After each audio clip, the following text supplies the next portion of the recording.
Balikan po natin ang pagpapaabot ng mensahe ng mga mambabatas ngayong araw ng kagitingan diyan po sa Senado.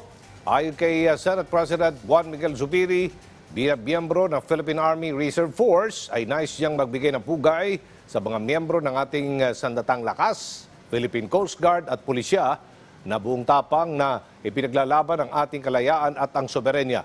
Nagpaalala naman si Senate Majority Leader Joel Villanueva sa kalagahan ng pagkakaisa ng mga Pilipino lalo na sa agresyon ng China sa West Philippine Sea. Isinusulong naman ni Senator Amy Marcos ang pangangailangan ng muling buhayin ang Self-Reliant Defense Posture Program. Samantala si Senador Bongo, mga bayaning healthcare worker ang binigyang pagkilala para sa kanilang sakripisyo. Para naman kay Senador Jingo Estrada, higit na makabuluhan ang araw nito dahil naarap ang bansa sa hamon na ipagtanggol ang ating soberenya.